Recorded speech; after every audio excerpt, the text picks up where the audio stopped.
ډاکټر صاحب ولسمشر محمد اشرف غني د افغانستان درې رنګه ملي بیرغ په هکله تازه څرګندونې کړې دي.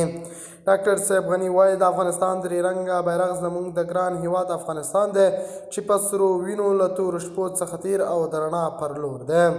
ډاکټر صاحب غني وایي افغانستان درې رنګه ملي بیرغ دی طالبان هم ومني او د دې په اړه بحثونه هم روان دي. د خرابات ټي وي چینل درنو لیدونکو سلام، ستړي مشئ، وخت مو بخیر. هیله لرم چې جوړ او روغ به یې. په سر کې یادونه کوم که خرابات ټي وي چینل مو نه وي سبسکرایب کړی، په درنښت سره خرابات ټي وي چینل سبسکرایب کړئ. هغه وایي د هیواد درې رنګه ملي بیرغ د غرور، اقتدار او ویاړ نښه ده.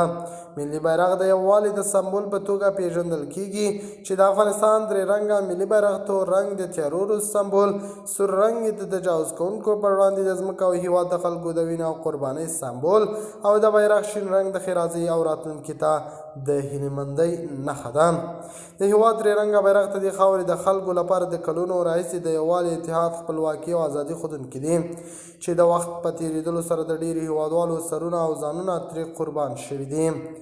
د هیواد درې رنګه بیرغ ته د خاورې د خلکو لپاره د کلونو راهیسې د یووالي، اتحاد، خپلواکۍ او ازادۍ ښودونکي دي چې ډېر ځوانان ترې خپل سرونه او ځانونه قربان کړي دي تر څو د غرور، پت او ویاړ بیرغ په لوړو څوکو رپاندوي. نن ورځ د حساسو سیاسي، امنیتي او د خپل ګران هیواد افغانستان ودانیو ته په کتلو سره اړینه بلل کیږي چې ټول یو ځای د دولت رهبري او د خپلو رسخندونکو امنیتي ځواکونو چې د خپل د هیواد د بیرغ د رپاند ساتلو لپاره ډېر زحمتونه ګاللي او قربانۍ ورکړي باید زموږ مینه ورسره کمه نه شي. انشاءالله دغه درې رنګه بیرغ به بیا هم د ملي بیرغ په توګه منل کیږي.